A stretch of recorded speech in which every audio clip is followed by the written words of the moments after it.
जाता है, स्पेशली याद रखना, ठीक है। तो अल्बर्ट बांडुरा को अपन पढ़ेंगे, जेरोम ब्रूनर को अपन पढ़ेंगे, डेविड आशुबेल को अपन पढ़ेंगे। ये सब किस में आ जाते हैं? आधुनिक संज्ञानवाद में आ जाते हैं। तो ये प्राचीन संज्ञानवाद, आधुनिक संज्ञानवाद। तो सबसे पहले अपन क्या पढ़ रहे हैं? प्राचीन संज्ञानवादी। क्या पढ़ रहे हैं अपन? प्राचीन संज्ञानवादी।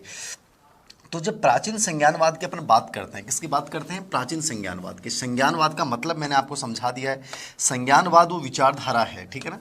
संज्ञानवाद वो विचारधारा है जो मानसिक क्रियाओं को बहुत महत्वपूर्ण मानती है। किसको महत्वपूर्ण मानती है? मानसिक क्रियाओं को सबसे महत्वपूर्ण मानती है। वो क्या है? संज्ञानवाद है, स्पेशली याद रखना।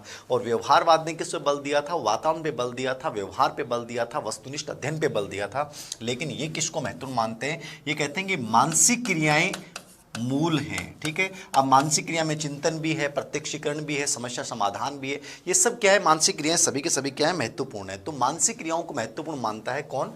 संज्ञानवाद। अब प्राचीन संज्ञानवाद की अपन चर्चा करें तो प्राचीन संज्ञानवाद में मैंने कहा कि जैसे एक तो पियाजे हमें अच्छे से पढ़ना है, ठीक है। पियाजे पढ़ना है, कोहलर का सिद्धांत पढ़ना है जिसमें कोफका और मैक्स वर्दीमर दोनों आ जाएंगे, ठीक है। तो कोहलर, कोफका और वर्दीमर, मैक्स वर्दीमर कह दो, मैक्स वर्दीमर, ठीक है। इसके अलावा आपका कुर्ट लेविन आ जाएगा, कुर्ट लेविन भी इसके अंतर्गत आएगा और एडवर्ड टॉलमैन भी इसमें आएगा, ठीक है ना। ये सब को अपन किस में शामिल करते हैं? प्राचीन संज्ञानवाद के अंतर्गत शामिल करते हैं। किसमें शामिल करते हैं? प्राचीन संज्ञानवाद का ये पार्ट है। तो इनको सीक्वेंस से अपन एक एक चीज को पढ़ेंगे। बहुत ही महत्वपूर्ण पार्ट है, याद रखना। ये समझ में आना बहुत अति आवश्यक है। और विशेष रूप से आपको बता दूं, ये पियाजे मतलब ऐसी आज तक कोई एग्जाम नहीं हुई कि जीन पियाजे भी पर्सन नहीं है, कोई कॉम्पिटिशन नहीं है। रेट का, सीटेट का सबसे बेस्ट पार्ट है ये। सिगमंड फ्राइड, लेव वाइगोत्स्की, ठीक है ना, लर्निंग डिसेबिलिटी, ये कुछ 4-5 बिंदु ऐसे होते हैं जिनको बहुत अच्छे से आपको समझ के जाना है। ये मान लीजिए कि 5-7% तो फिक्स हैं, इन पे आ ही आएंगे। तो जीन पियाजे एक ऐसा व्यक्ति है जो रेट में आपको 2% भी दे सकता है, 3 भी दे सकता है, 4 भी दे सकता है। इसको बहुत अच्छे से एक चीज़ को आपको समझना है, ठीक है। तो सबसे पहले अपन चर्चा कर रहे हैं जीन पियाजे के सिद्धांत की। उससे पहले मैंने आपको क्या कहा था? संज्ञानवाद क्या है? तो संज्ञानवाद का तात्पर्य क्या है? तो संज्ञानवाद का तात्पर्य यही है, संज्ञानवादी जो विचारधारा है, जैसे मैंने आपको व्यवहारवाद बताया था, वही चीज़ है संज्ञानवाद, ठीक है ना। संज्ञानवादी जो विचारधारा है वो विचारधारा किस बात पे बल देती है? संज्ञानवादी विचारधारा किस बात पे बल देती है? ये कहती है कि सीखना एक सक्रिय व सामाजिक गतिविधि है। स्पेशली अब इसके दोनों विचार चलेंगे, सीखना एक एक्टिव प्रोसेस और सोशल प्रोसेस। सीखना सक्रिय व सामाजिक प्रक्रिया। सामाजिक प्रक्रिया पे बल दिया था वाइगोत्स्की ने और सक्रिय प्रक्रिया पे स्पेशली बल दिया था, वैसे सक्रिय पे सभी बल देते हैं लेकिन स्पेशली जीन पियाजे, ठीक है। ये 2 नंबर पे ये कहते हैं कि मानसिक क्रियाएं सीखने का मूल केंद्र है, यानी मानसिक क्रियाएं मनोविज्ञान का केंद्र है, ठीक है। मानसिक क्रिया में क्या आ गया? जिसमें सब आ गई मानसिक क्रिया, चाहे वो संवेदना है, ठीक है, चाहे वो प्रत्यक्षीकरण है, ठीक है, चाहे वो ध्यान है। संवेदना, प्रत्यक्षीकरण, ध्यान, मेमोरी, समस्या का समाधान, समस्या समाधान, ये सब क्या हैं? ये सब मानसिक क्रियाएं। चिंतन सब आ गए, चिंतन, लॉजिक, ये सब को मानसिक सूचना संगठन, ठीक है। सूचना संगठन बहुत महत्वपूर्ण है, याद रखना। सूचना संसाधन या सूचना संगठन पे कौन सी विचारधारा बल देती है, या सूचना संसाधन पे कौन सी विचारधारा बल देती है? सूचना संगठन या सूचना संसाधन पे कौन बल देती है? तो वो संज्ञानवाद बल देती है। तो सीखना एक सक्रिय सामाजिक गतिविधि है। मानसिक क्रियाओं को मनोविज्ञान का क्या मानता है? केंद्र मानता है। ये कहता है कि सीखने में स्पेशली 3 तरीके से अपन सीखते हैं। सीखने अपन 3 तरीके से सीखते हैं। एक सूझ द्वारा सीखते हैं, ठीक है ना, ठीक है। एक अपन प्रेक्षण द्वारा सीखते हैं, निरीक्षण करके सीखते हैं। एक अपन अव्यक्त सीखते हैं। क्या सीखते हैं? अव्यक्त रूप से सीखते हैं। तो सीखने की 3 विधि, वहां स्पेशली अनुबंधन को माना गया था। किसको माना गया था? अनुबंधन को मुख्य रूप से माना गया था। और यहां जो माना गया वो किसको माना गया है? सूझ को महत्वपूर्ण माना गया। तो सूझ को, प्रेक्षण को और अव्यक्त को, ये इनको सबसे महत्वपूर्ण मानता है। कौन मानता है? संज्ञानवादी विचारधारा। तो स्पेशली 4-5 बातें माइंड में फीड कर लो। सीखना एक सक्रिय व सामाजिक गतिविधि है, कौन मानता है? संज्ञानवाद। बालक अपने ज्ञान का निर्माण स्वयं करता है, कौन मानता है, यानी निर्माण के ऊपर बल देता है संज्ञानवाद। ठीक है, संज्ञानात्मक कारकों को मनोविज्ञान का केंद्र, मानसिक क्रियाओं को मनोविज्ञान का केंद्र मानता है संज्ञानवाद। सूचना संगठन, सूचना स्कीमा, मेमोरी, स्मृति, चिंतन, प्रत्यक्षीकरण, इनको महत्वपूर्ण मानता है संज्ञानवाद। सीखने की प्रमुख विधियां क्या मानता है, सूझ को, प्रेक्षण को, अव्यक्त सीखने को, ये सूझ 3 प्रमुख विधियों की चर्चा कौन करता है, संज्ञानवाद। संज्ञानवाद के मुख्य रूप से पार्ट क्या हो गए, प्राचीन संज्ञानवाद और आधुनिक संज्ञानवाद। तो ये स्पेशली आपको 3-4 बातें नॉर्मली आपको संज्ञानवाद जैसे दिमाग में आता तो आपके दिमाग में आ जाना चाहिए कि वास्तव में संज्ञानवाद क्या है। जैसे अपन निर्मितवाद पढ़ेंगे तो निर्मितवाद संज्ञानवाद का क्या हो जाएगा, उच्चतम स्तर, मैक्सिमम जो लेवल हो जाएगा वो क्या हो जाएगा, निर्मितवाद हो जाएगा। ठीक है, तो ये एक प्रकार से संज्ञानवाद के बारे में बेसिक जानकारियां आपको देखनी थी। अब देखिए, अब थोड़ा सा अपन पहले सिद्धांत की चर्चा करेंगे। मैंने आपको कल इसको व्यवहारवाद और संज्ञानवाद का समझाया था, यानी व्यवहार, अनुभव, अभ्यास, उद्दीपक, अनुक्रिया, पूर्णबलम, प्रशिक्षण को व्यवहारवाद महत्वपूर्ण मानता है और मानसिक क्रियाओं को महत्वपूर्ण मानता है कौन है, मानसिक क्रिया में जिसमें संवेदना, प्रत्यक्षीकरण, सूचना संगठन, आत्म अनुभूति, ये भी याद रखना, आत्म अनुभूति पे बल देते हैं। ठीक है ना, खुद का विवेक, खुद की अंतर्दृष्टि, आत्म अनुभूति को महत्वपूर्ण मानते हैं संज्ञानवादी। ठीक है, ये अभ्यास, उद्दीपक, अनुक्रिया के संबंध से अंतर्गत होता है, कर्मिक रूप से होता है। ये सूचना संगठन से आकस्मिक, अचानक से सीखना होता है और अवबोध, अंडरस्टैंडिंग को महत्वपूर्ण मानते हैं। ये अनुबंधन और पूर्ण बलन को अधिगम की विधि मानते हैं और ये समस्या समाधान और प्रेक्षण को भी महत्वपूर्ण मानते हैं, निरीक्षण को भी महत्वपूर्ण मानते हैं और सूझ, अंतर्दृष्टि को महत्वपूर्ण मानते हैं। ठीक है, इसमें जितने प्रयोग किए गए वो पशु पे किए गए और इसमें जितने प्रयोग किए गए वो किस पे किए गए, मनुष्य पे किए गए। आगे देखिए, पहला सिद्धांत अपन पढ़ रहे हैं जीन पियाजे का, मोस्ट इंपोर्टेंट सिद्धांत है। एक एक चीज आपको समझनी है, बहुत बेहतरीन तरीके से आपको कवर करना है कि वास्तव में ये है क्या। ठीक है, जीन पियाजे का जो सिद्धांत है वो वास्तव में क्या है, इसको एक एक चीज को आप क्लियर करना, एक एक चीज को हमें समझनी है, बहुत इंपॉर्टेंट है, बहुत ही इंपॉर्टेंट है, एक एक चीज को आराम से समझना। जीन पियाजे का संज्ञानात्मक विकास सिद्धांत, संज्ञानात्मक विकास का 2011-8 में एक प्रश्न आया था कि संज्ञानात्मक विकास का सबसे पहले व्यवस्थित अध्ययन करने वाले कौन है। तो संज्ञानात्मक विकास को व्यवस्थित अध्ययन करने वाले पहले व्यक्ति कौन है साहब, जीन पियाजे। कौन है, जीन पियाजे। संज्ञानात्मक विकास का व्यवस्थित अध्ययन करने वाला शब्द आ जाए, संज्ञानात्मक विकास सिद्धांत का प्रतिपादक आ जाए, इतना नॉर्मल पर्सन है। मैंने आपको कहा ना कि पियाजे इतना मोस्ट इंपोर्टेंट व्यक्ति है कि इस पे इतने सारे प्रश्न पूछे गए हैं कि ऐसा लगता है कि हर पेपर में ये जरूर बनता है, ये जरूर आता है, फेवरेट है, याद रखना। ठीक है, तो संज्ञानात्मक विकास का व्यवस्थित शब्द आ जाए, व्यवस्थित अध्ययन करना आ जाए या संज्ञानात्मक विकास शब्द आ जाए, आपका पहला व्यक्ति आपके जहन में कौन होगा साहब, जीन पियाजे होगा। ठीक है, जीन पियाजे याद रखना जीव विज्ञानी थे। क्या थे ये, जीव विज्ञानी थे। जीन पियाजे कौन थे, जीव विज्ञानी थे। याद रखना, ये चीज याद रखना कि यार मैं जीव विज्ञानी हूं, मैं पर्यावरणवादी हूं। ठीक है, तो ये जीव वैज्ञानिक थे। कौन थे ये, जीव वैज्ञानिक। कौन थे, जीन पियाजे।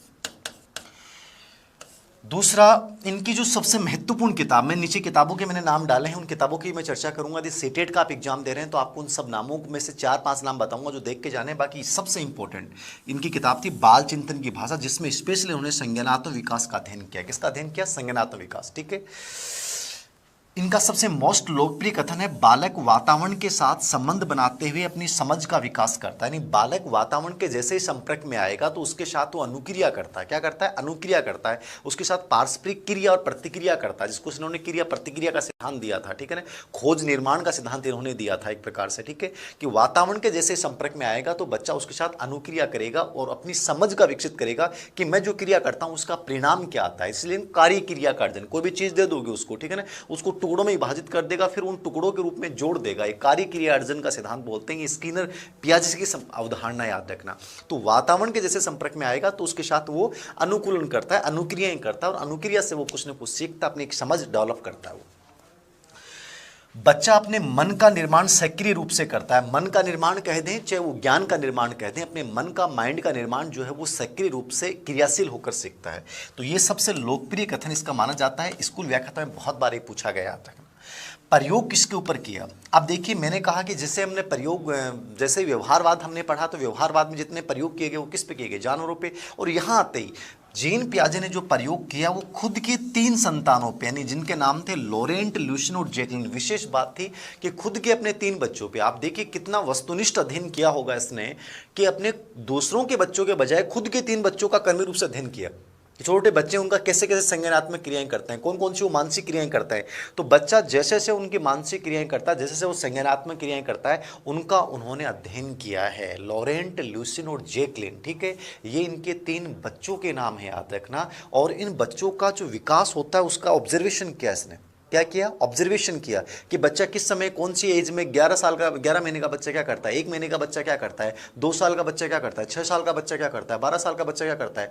और वो कंप्लीटली किशोर अवस्था तक का अध्ययन करने के बाद इन्होंने बताया कि हमारी जो बुद्धि है, ठीक है ना, वो हमारी जो बुद्धि है उसको इन्होंने अर्जित प्रक्रिया मानते हुए कहा कि कैसे इसका विकास किशोर अवस्था चलता है। इन्होंने बुद्धि का विकास केवल किशोर अवस्था तक माना है, जबकि इनके जो सामने थे लेव वाइगोत्स्की, वो कहते हैं कि बुद्धि का विकास जीवन पर्यंत चलता है। तो वाइगोत्स्की मानता है कि बुद्धि का विकास जीवन पर्यंत चलेगा, लेकिन जीन पियाजे क्या मानता है कि बुद्धि का विकास एक निर्धारित समय तक चलता है। बाल चिंतन की भाषा, बालक वातावरण के साथ संबंध बनाते हुए समझ का विकास करता है। बच्चे अपने मन का निर्माण सक्रिय रूप से करता है, ठीक है। प्रयोग किस पे किया, लॉरेंट, ल्यूशिन और जैकलिन, ये किसके बच्चे थे, ठीक है। आगे देखिए, बाकी ये language and thought of the child भी देख लोगे तो बहुत है। अब देखिए जीन पियाजे के संज्ञानात्मक विकास की जो अवधारणा है उसको हम समझेंगे, ठीक है ना। जीन पियाजे की संज्ञानात्मक विकास की अवधारणा को समझिए आप, बहुत इंपॉर्टेंट है, ठीक है। जीन पियाजे की जो संज्ञानात्मक विकास की अवधारणा है वो कहते हैं कि निम्न से उच्चतर चलता है। अब आपके सामने प्रश्न आ जाता है, बहुत बार पूछता है कि संज्ञानात्मक विकास जीन पियाजे के अनुसार किधर से किधर चलेगा, निम्न से उच्चतर। स्टेट में प्रश्न आया, शुरुआत में धीरे धीरे यूं चलता है, ठीक है ना, यूं बनेगा ये, ठीक है, यूं बनता जाएगा, शिखर को छुएगा, याद रखना। तो निम्न से उच्चतर की ओर, ठीक है ना, तो आरोही क्रम में चलता है। सीखना क्या होता है, आरोही सीक्वेंस में चलेगा, याद रखना। तो संज्ञानात्मक विकास आरोही क्रम में चलता है, निम्न से उच्चतर की ओर चलता है। यह अवधारणा किसकी है साहब, पियाजे की है। निम्न से उच्चतर की ओर चलना, आरोही सीक्वेंस में चलना, किसने कहा था, पियाजे ने, ठीक है। एक बात और भी याद रखना, इन्होंने कहा कि जो संज्ञानात्मक विकास होता है वो मात्रात्मक रूप से भिन्न नहीं होता, वो गुणात्मक रूप से भिन्न होता है। किस रूप में भिन्न होता है, गुणात्मक रूप से भिन्न होता है। संज्ञानात्मक विकास कोई मात्रात्मक आधार पे भिन्न नहीं होता, गुणात्मक आधार के, उसमें संरक्षण कंजर्वेशन की योग्यता है कि नहीं है, और आप में है, ठीक है। उसमें समानुपातिकता की योग्यता है कि नहीं है, बट आप में है, ठीक है। उसमें विकेंद्रीकरण की योग्यता है कि नहीं है, बट आप में है। तो गुणात्मक रूप से भिन्नता की इन्होंने बात की, याद रखना। किधर से चलेगा, निम्न से उच्चतर चलेगा, याद रखना। और एक चीज और याद रखना है, निम्न से उच्चतर चलता है, ये सतत चलता है या असतत चलता है, सतत चलेगा या असतत चलेगा। तो इन्होंने कहा है कि संज्ञानात्मक विकास सतत व असतत दोनों ही रूप में होता है। सतत भी होता है और असतत रूप में भी होता है, लगातार भी चलता है और बीच में कई बार ठहराव भी आता है। तो सतत और असतत दोनों रूप में व्याख्या की है। निम्न से उच्चतर चलता है, आरोही सीक्वेंस में चलता है, गुणात्मक रूप से भिन्न होता है। इसने जीन पियाजे ने छोटे बच्चों को छोटे वैज्ञानिक कहा था। ये कहता है कि बच्चे के संज्ञानात्मक विकास के लिए वो छोटे वैज्ञानिक हैं, वो खुद ज्ञान का निर्माण करेंगे, वो खुद आविष्कार करेंगे। उनको खुला छोड़िए, उनको प्रयास व त्रुटि गलतियां करने दें, सीखेंगे उनसे, उनको स्वतंत्र वातावरण उपलब्ध करवाइए, उनकी जिज्ञासा को प्रोत्साहित कीजिए, ठीक है। तो इसलिए उन्होंने एक सिद्धांत दिया था, निर्माण व खोज का सिद्धांत, कि बच्चा खुद ज्ञान का निर्माण करेगा। ये चीज उन्होंने कॉन्सेप्ट दी थी, निर्माण व खोज, ठीक है, कि बच्चे को आप खुला छोड़ दो, वो निर्माण करेगा, खोज करेगा और उनसे सीखेगा, ठीक है। तो ज्ञान का निर्माण वो स्वयं क्रियाशील होकर करता है, वो खोज करके सीखता। तो निर्माण व खोज की अवधारणा किसकी है, निर्माण व खोज की अवधारणा किसकी है साहब, पियाजे की अवधारणा है। किसकी अवधारणा है, पियाजे की अवधारणा। निर्माण व खोज की अवधारणा इन्होंने दी है, ठीक है। बुद्धि की व्यवहारिक व्याख्या, निम्न से उच्चतर चलता है, आरोही सीक्वेंस चलता है, गुणात्मक रूप से भिन्न होता है, और सतत और असतत। तो ये इंपॉर्टेंट लाइन है, सतत असतत, गुणात्मक रूप से भिन्न, निम्न से उच्चतर, आरोही, निर्माण व खोज। की बच्चा छोटा वैज्ञानिक है, उसको स्वतंत्र रूप से प्रोत्साहित कीजिए, स्वतंत्र वातावरण उपलब्ध करवाइए, ठीक है। बुद्धि को अर्जित प्रक्रिया मानते हुए इन्होंने कहा कि बुद्धि का अधिकतम विकास जो किशोर अवस्था तक चलता है। खुद के 3 बच्चों पर इन्होंने प्रयोग किया, ये बहुत बड़ी बात थी। और बाल चिंतन की भाषा इनकी सबसे लोकप्रिय किताब है। बालक वातावरण के साथ संबंध बनाते हुए अपनी समझ का विकास करते हैं, ज्ञान का निर्माण खुद करते हैं, क्रियाशील होकर करते हैं। ये जीन पियाजे के विशेष कॉन्सेप्ट है। देखना, बुद्धि की उन्होंने व्यवहारिक व्याख्या की है। पियाजे ने बुद्धि को अनुकूलन व संगठन की योग्यता कहा है, बहुत इंपॉर्टेंट है। पियाजे ने बुद्धि को किस रूप में परिभाषित किया है, तो पियाजे कहते हैं कि बुद्धि एक अनुकूलन की योग्यता है, संगठन की योग्यता है। संगठन का, ऑर्गेनाइजेशन का मतलब है सभी सामान्य योग्यताओं की एक सामान्य संरचना जो है वो संगठन है, ठीक है, जितनी बौद्धिक मानसिक योग्यताएं। और अनुकूलन को उन्होंने जन्मजात प्रक्रिया मानते हुए कहा कि वातावरण के संपर्क में जैसे बच्चा आता तो उसके साथ क्रियाएं करता है वो, ठीक है। ये एक जन्मजात प्रक्रिया है, एडेप्टेशन, अपन चर्चा करेंगे भी इसकी, ठीक है। तो बुद्धि की व्यवहारिक व्याख्या उन्होंने की, बुद्धि एक अनुकूलन और संगठन दोनों की योग्यता है। आगे देखिए, स्कीमा सबसे पहले महत्वपूर्ण रूप से, एक तो ये दो चीजें याद रखना, दो चीजें याद रखना आप। संगठन क्या है, बुद्धि की व्याख्या दो रूप में इन्होंने की है। कौन कौन से रूप में व्याख्या की है? संगठन,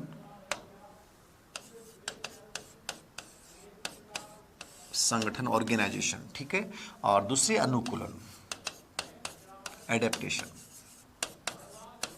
ठीक है।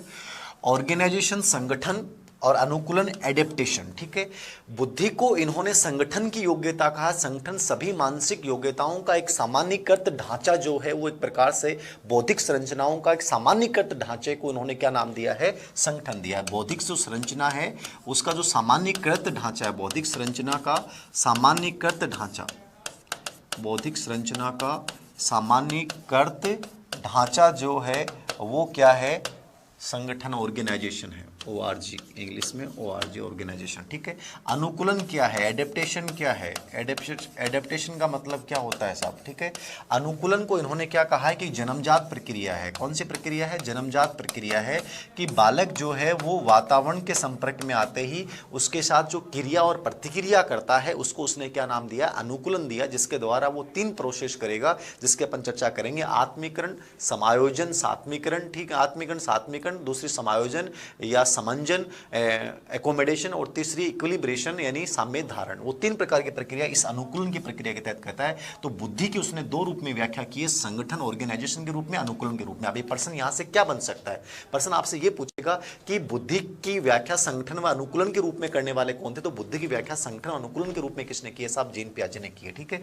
अनुकूलन, संगठन क्या है? बौद्धिक संरचनाओं का सामान्यीकृत ढांचा को, ऑर्गेनाइजेशन को इन्होंने क्या कहा है? संगठन कहा है। आगे देखिए,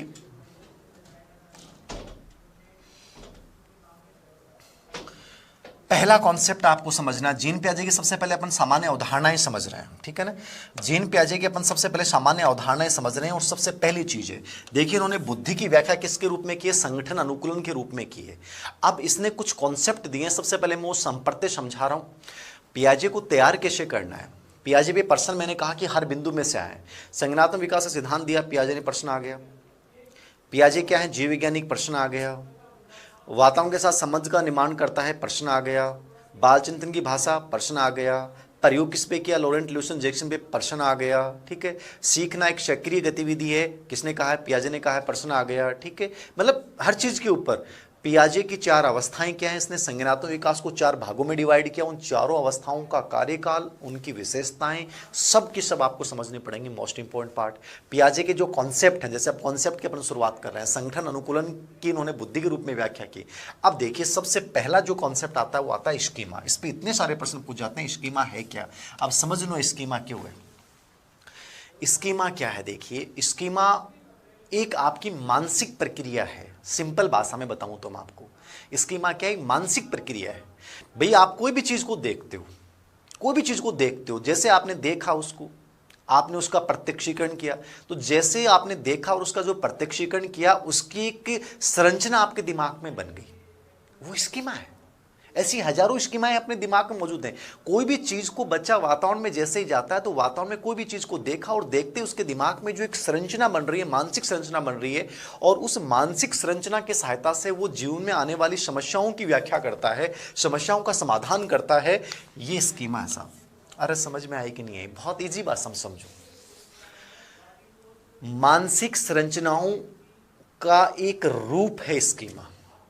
हम वातावरण में कोई भी चीज को देखते हैं, सुनते हैं, समझते हैं, प्रत्यक्षीकरण करते हैं, उनकी एक संज्ञा का नाम है स्कीमा।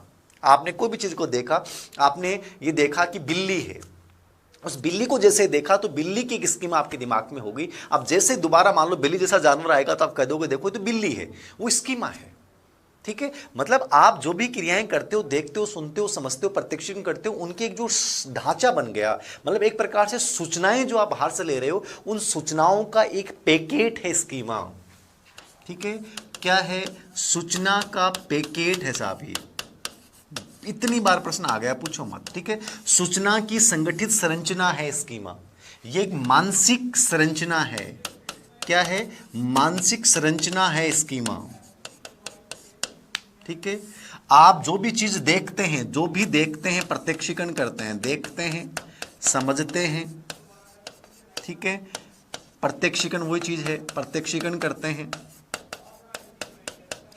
ये सब स्कीमा है, ठीक है।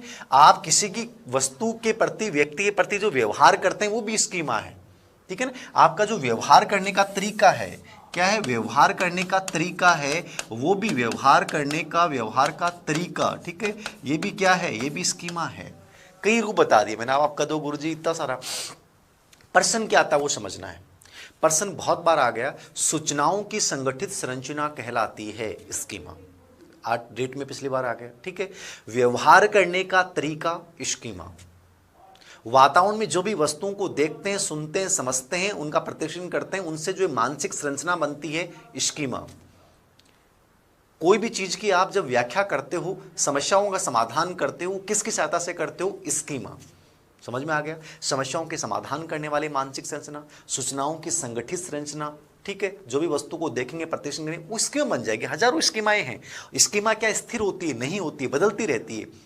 अब मान लीजिए स्कीमा बन ली आपके दिमाग में कि जो भी उड़ता है वो पक्षी है, जो भी उड़ता है वो पक्षी है, ठीक है, मतलब जो भी, मतलब हर पक्षी आसमान में उड़ता है, ये हो गया, ठीक है। अब हर पक्षी आसमान में उड़ता है, आपने एक स्कीमा बना ली, ठीक है। लेकिन क्या मोर आसमान में उड़ता है? मोर आसमान में नहीं उड़ पाता है, नॉर्मली तो उड़ता है, आसमान में नहीं उड़ पाता है, ठीक है। तो आप अपने चेंज कर लोगे, नहीं सभी पक्षी आसमान में नहीं उड़ते हैं, जैसे मोर, तो वो चेंज हो गया ना। जैसे आपके कुछ समय बाद में आपको पता चला कि मोर नहीं उड़ता है, तो स्कीमा क्या है, परिवर्तित होती है। स्कीमा क्या है, बदलती रहती है। स्कीमा क्या है, सूचनाओं का एक संगठित पैकेट है जिससे आप समस्याओं का क्या करते हैं, समाधान करते हैं। स्कीमा क्या है, व्यवहार करने का तरीका है। ये दो प्रकार की होती है। व्यवहारिक स्कीमा जिसको आप शारीरिक क्रियाएं, आप जो व्यवहार करने का तरीका जिसमें आप शारीरिक क्रियाएं कर रहे हो, आप क्या कर रहे हो, किसी चीज में शारीरिक क्रियाएं, वस्तु को पकड़ रहे हैं, छोड़ रहे हैं, पर शारीरिक क्रियाओं के माध्यम से कोई चीज का व्याख्या कर रहे हो, वो आपकी व्यवहारिक स्कीमा है। ज्ञानात्मक मानसिक क्रियाएं के माध्यम से कोई समस्याओं का समाधान कर रहे हैं, मानसिक क्रियाओं के माध्यम से कोई चीज की व्याख्या कर रहे हैं, वो आपकी स्कीमा कौन सी है, मानसिक। तो स्कीमा के दो प्रकार, व्यवहारिक स्कीमा शारीरिक क्रियाओं के माध्यम से, और ज्ञानात्मक मतलब मानसिक क्रियाओं के माध्यम से। स्कीमा समझ में आई कुरियई शोर्ट भाषा में तो दिमाग कौन लगानो था, केवल यो समझनो स्कीमा क्या है, सूचनाओं की संगठित संरचना, एक मानसिक प्रक्रिया जिससे हम वातावरण की वस्तुओं को देखते हैं, समझते हैं, प्रत्यक्षीकरण करते हैं, जीवन में आने वाली समस्याओं का उसके आधार पे उन समस्याओं की अपन व्याख्या करते हैं। वो किसके आधार पे करते हैं, अपन स्कीमा के आधार पे करते हैं। ये सबसे महत्वपूर्ण चीज है, व्यवहारिक स्कीमा, ज्ञानात्मक, मानसिक स्कीमा, ठीक है। ऐसे एक शब्द आता है स्कीम्स, ऐसे एक शब्द क्या आता है, स्कीम्स, ठीक है। अब आप उलझ जाओगे, गुरुजी स्कीम और स्कीम्स अलग अलग हैं, निश्चित रूप से अलग है। स्कीमा एक आपकी मानसिक संरचना है जिससे आप व्याख्या करते हो, हर चीज की समस्याओं का समाधान करते हो, व्यवहार का तरीका है। स्कीम्स क्या होता है, व्यवहारों का संगठित पैटर्न। स्कीम्स क्या होता है, व्यवहारों का संगठित पैटर्न, ठीक है। व्यवहारों का संगठित जो पैटर्न है वो क्या है, वो स्कीम्स है। व्यवहारों का संगठित पैटर्न, व्यवहारों का संगठित जो पैटर्न है आपका, ठीक है ना, व्यवहारों का संगठित पैटर्न, इसको अपन क्या बोलेंगे, स्कीम्स। अब आपके समझ में आया गुरुजी व्यवहारों का संगठित पैटर्न क्या होता है। तो व्यवहारों का संगठित पैटर्न मतलब कुछ क्रियाएं अपने दैनिक जीवन में ऐसी करते हैं जो प्रतिदिन दोहराते हैं, उनको सोचना नहीं पड़ता है। स्कीमा तो सोचती है हर चीज को कि कैसे करना है। कुछ व्यवहार हमारे ऐसे होते हैं जिनको प्रतिदिन यूं ही दोहराते हैं, ठीक है ना। आप जूते पहनते हो, आपको सोचना नहीं पड़ता, शॉल बांधते हो, सोचना नहीं पड़ता, ठीक, कपड़े पहनते हो, ज़्यादा सोचना नहीं पड़ता, टाई बांधते हो आप डेली, तो आप वो चीज वैसे की वैसे करते हो। मतलब उस व्यवहार जो हम प्रतिदिन इनको दिन में इतनी बार दोहराते हैं कि उनको एक मशीन की तरह अपन करने लग जाते हैं, वो हमारे क्या बन जाते हैं, स्कीम्स बन जाते हैं। क्या बन जाते हैं, स्कीम्स। तो व्यवहारों का संगठित पैटर्न जिसको हम प्रतिदिन दोहराते हैं, व्यवहारों का संगठित पैटर्न जिसको हम प्रतिदिन दोहराते हैं, वो हमारा क्या कहलाएगा साहब, स्कीम्स कहलाएगा। दोहराना क्या कहलाएगा, स्कीम्स कहलाएगा। तो व्यवहारों का एक संगठित पैटर्न जिसको प्रतिदिन दोहराया जाता है वो सब क्या कहलाता है, स्कीम्स कहलाता है। ये आपको समझनी है, ठीक है। तो ये स्कीमा, व्यवहारिक स्कीमा, मानसिक स्कीमा, स्कीम्स, ये दोनों कॉन्सेप्ट आपको अच्छे से कवर करना है। आगे देखिए, अब देखिए स्कीम की जो प्रक्रिया है, ठीक है ना, स्कीमा की जो प्रक्रिया है, इसमें जो संशोधन, इसमें जो परिवर्तन, ये कैसे होता है, उसके लिए इसने एक अनुकूलन शब्द का प्रयोग किया है। एडेप्टेशन, बुद्धि की व्याख्या दो शब्दों के रूप में की थी, संगठन, अनुकूलन, ठीक है ना। बुद्धि को इसने जैविक परिपक्वता और अंतः क्रिया का परिणाम माना था, याद रखना, ठीक है ना। किसने, जीन पियाजे ने, ठीक है। समझिए एडेप्टेशन क्या है, इसको समझिए आप। एक चीज और भी याद रखना आप स्कीमा के ऊपर, थोड़ा सा स्कीमा के ऊपर एक चीज और याद रखना आप, स्कीमा पे याद रखना, स्कीमा की अपन चर्चा कर रहे हैं, थोड़ा सा एक चीज और समझा देता हूं मैं, ये भी इंपॉर्टेंट है, एग्जाम में आ जाता है। स्कीमा जो है उसके लिए उसने एक चीज कही थी कि स्कीमा का वास्तव में कार्य क्या है। ये कहता है कि हमारे मानव विकास के 3 पक्ष होते हैं। पियाजे ने क्या कहा कि मानव विकास के कितने पक्ष होते हैं, मानव विकास के 3 पक्ष होते हैं। मानव विकास के 3 पक्ष होते हैं। एक होता है जैविक परिपक्वता, जैविक परिपक्वता, जैविक परिपक्वता,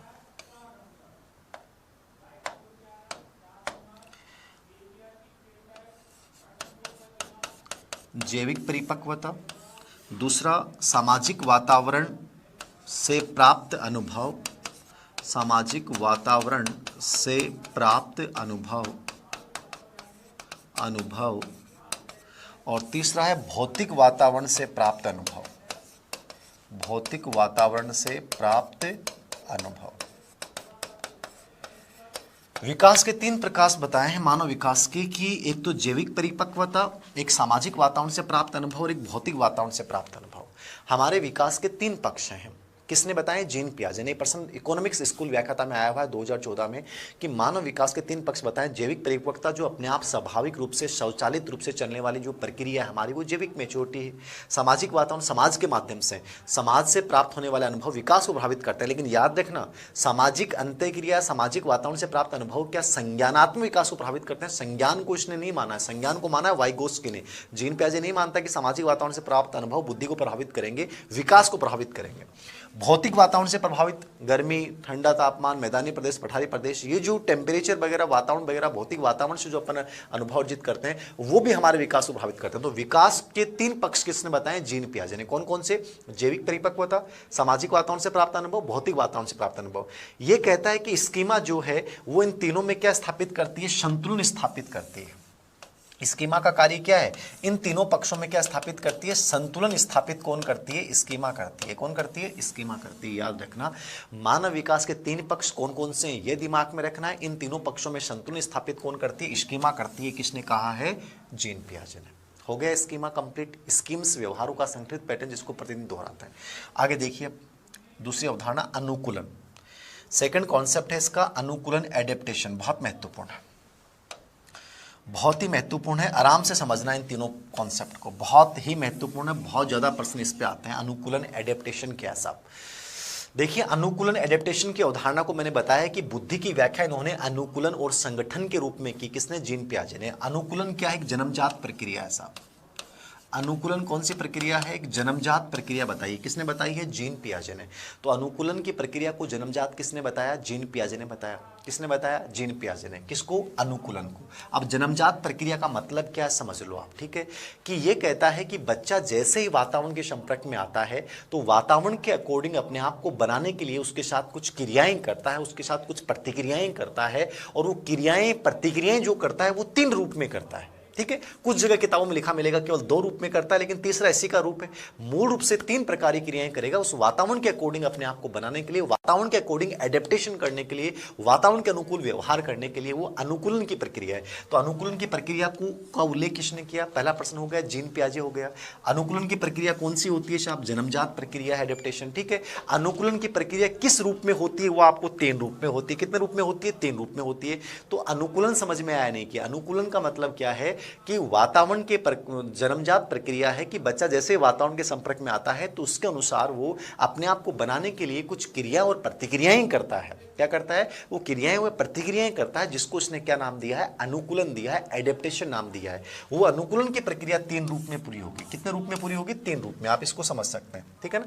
अब इसको तीनों को मैं समझा रहा हूं, इसको तीनों को समझा रहा हूं, इसको समझना, आप देखना ना, इन्हीं को यही समझा देता हूं मैं आपको। समावेशीकरण, आत्मीकरण, एसिमिलेशन। सबसे पहली प्रक्रिया है समावेशीकरण कह दो, आत्मीकरण कह दो, एसिमिलेशन कह दो, सात्मीकरण कह दो, कोई फर्क न पड़े, ठीक है? सात्मीकरण कह दो, ठीक है ना? सम्मिलन कह दो, एक ही बात है, ठीक है? एक ही बात है। नाम कई बार क्या होगी? भाषा को चक्कर हो है, उलझाने के लिए एग्जामिनर क्या करे, थारे सामने आएगा, नाम रख दे थे, उलझ जाओ कि गुरुजी कहाँ से आ गया। इनको समझना, बहुत आराम से समझना, रिलैक्स मूड में समझना, एक एक चीज समझ में आएगी।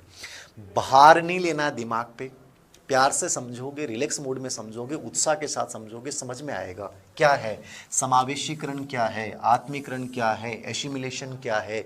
एसिमिलेशन का सामान्य अर्थ मैं बता दूं आपको, अनुकूलन की जो प्रक्रिया है उसमें पहली प्रक्रिया क्या आएगी, समावेशीकरण। अनुकूलन क्या है, वातावरण के अकॉर्डिंग अपने आप को बनाने के लिए जो क्रिया प्रतिक्रिया करता है और वो 3 रूप में करता है, वो क्या है, अनुकूलन है। वो क्या है, अनुकूलन है, याद रखना। वो 3 रूप में कैसे होती है, समावेशीकरण, आत्मीकरण, एसिमिलेशन। सबसे पहले होगी आत्मीकरण। आत्मीकरण क्या समझ लो,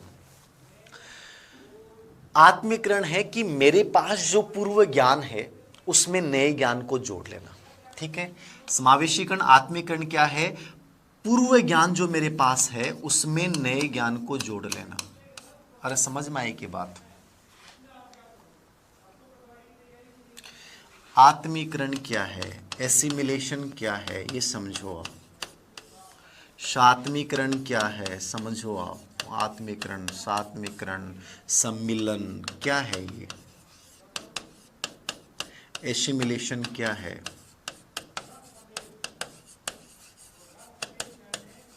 समझ लो, मोस्ट इंपॉर्टेंट बिंदु है। मेरे पास जो ज्ञान है पहले से मौजूद है, मेरे दिमाग में पहले से की स्कीमा बनी हुई है, जैसे कोई नई चीज आई मैंने उससे जोड़ दिया उसको, यानी पूर्व जो ज्ञान है, क्या है, पूर्व ज्ञान में नवीन ज्ञान को जोड़ देना। पूर्व ज्ञान में नवीन ज्ञान को जोड़ देना, ये क्या है साहब, ये स्कीमा या आत्मीकरण है।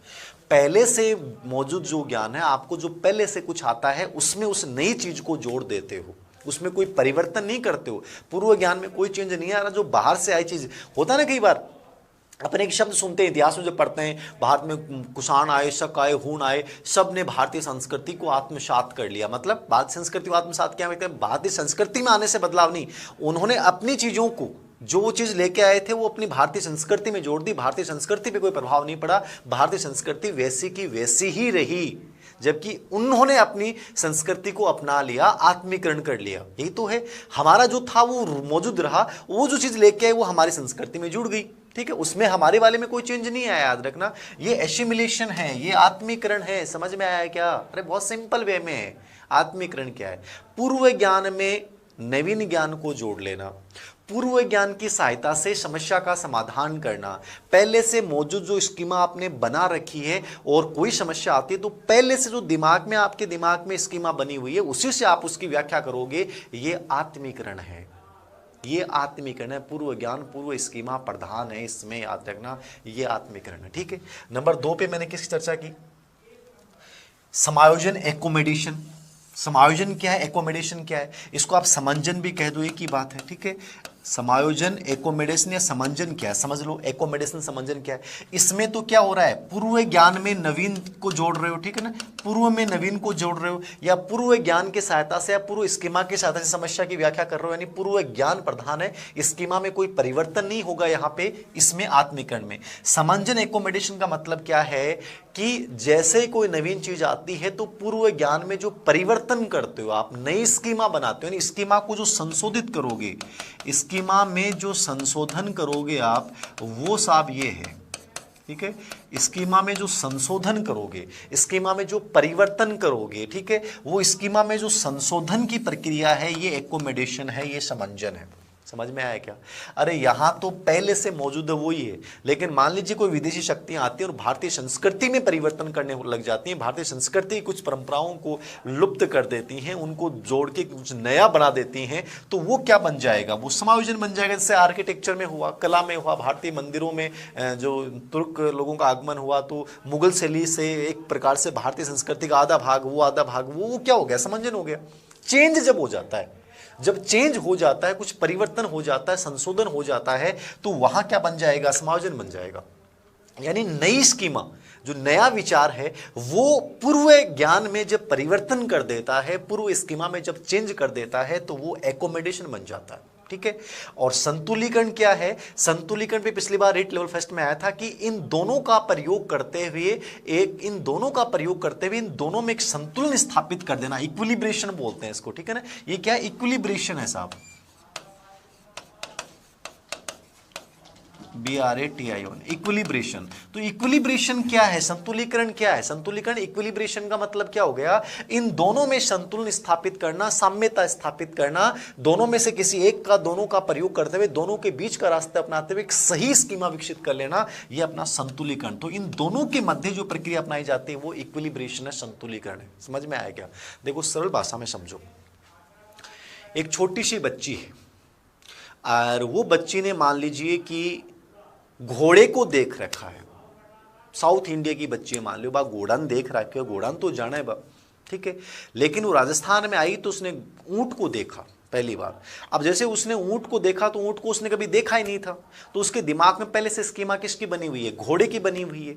अब वो आत्मीकरण करेगी तो क्या बोलेगी? ऊंट को जैसे देखा तो उसने क्या कहा? घोड़ा है, क्योंकि उसके दिमाग में जो स्कीमा बनी हुई थी उसी से व्याख्या कर देगी साहब ये तो घोड़ा है। कोई चेंज किया क्या? उसने नहीं किया। जो स्कीमा बनी हुई थी उसी से उसकी व्याख्या कर देनी। पूर्व ज्ञान में नवीन ज्ञान को जोड़ लेना, नवीन चीज को देखा उसको पूर्व ज्ञान से जोड़ दिया, पूर्व ज्ञान प्रधान है उसी से व्याख्या कर दी, उसी से यानी पूर्व ज्ञान की सहायता से समस्या का समाधान कर देना, पूर्व स्कीमा की सहायता से आत्मीकरण है। तो उसने ऊंट को क्या कह दिया? घोड़ा कह दिया। वो बच्ची थोड़ी दूर बाद में चलती है, देखती है कि एक ऊंट गाड़ी आ रही है। अब ऊंट नहीं है, केवल ऊंट गाड़ी है, ठीक है। अब ऊंट गाड़ी है तो आपने देखा होगा ऊंट गाड़ी में जो होता है वो ऊंट जो होता है उसके ऊपर ऐसे ऐसे बना ऐसा डाल के रखते हैं वो थुआ सा, ठीक है ना। गाड़ी जोड़ी हुई है, ठीक है। तो गाड़ी जोड़ रखी है, बैठा व्यक्ति। तो जैसे उसने इसको देखा तो उसके दिमाग में आया कि अभी तो मैंने वो देखा था घोड़ा है, अब ये वैसा ही है लेकिन इसमें कुछ चेंज लग रहा है। तो इसने क्या किया? उसमें थोड़ा परिवर्तन कर दिया, चेंज कर दिया, संशोधन कर दिया। संशोधन क्या किया उसने? कुब्बड़ वाला घोड़ा है। कौन सा घोड़ा है ये? कुब्बड़ वाला घोड़ा है। अब उसने पहले घोड़ा कहा था, जो देखा था वही व्याख्या कर दी। यहां उसने एक नया चेंज कर दिया, अपनी तरफ से कुछ जोड़ दिया, संशोधन कर दिया स्कीमा में, वो कुब्बड़ वाला घोड़ा कह दिया। ये समंजन, समायोजन, एकोमोडेशन है। और संतुलीकरण का मतलब हो जाएगा जब वो सही दोनों में से किसी एक का प्रयोग करते हुए दोनों में साम्य स्थापित करती है, वो संतुलीकरण है, ठीक है। अब इसकी सही स्कीमा क्या हो जाएगी? कुछ देर बाद में बच्ची किताब में देखती है कि ये तो कैमल है, ये तो ऊंट होता है। तो फिर वो क्या कहती है? नहीं नहीं, ये घोड़ा नहीं है, कुब्बड़ वाला घोड़ा नहीं, ये तो क्या है? ऊंट है। एक प्रकार से क्या होगी? संतुलित स्कीमा का निर्माण करना। तो इस प्रकार से वो बच्ची जो है वो समायोजन करती है, समंजन करती है, सही स्कीमा विकसित करके। पहले वो गलत बोलेगी, समझ चेंज करेगी, फिर संतुलीकरण के द्वारा, संतुलीकरण यही तो है, संतुलीकरण सही स्कीमा का निर्माण करवा देगा। इनमें से किसी का भी एक का प्रयोग करते हुए जो सही स्कीमा है उसका निर्माण करवा देगा संतुलीकरण की। लास्ट में बच्ची बोल देगी कि ये तो ऊंट है। तो इस प्रकार से हम जीवन में बहुत सारी क्रियाएं करते हैं। ये पियाजे की सबसे मोस्ट इंपोर्टेंट अवधारणा है, स्कीमा, स्कीम्स, अनुकूलन की अवधारणा, आत्मीकरण, सात्मीकरण और संतुलीकरण, ये याद रखना। अब देखिए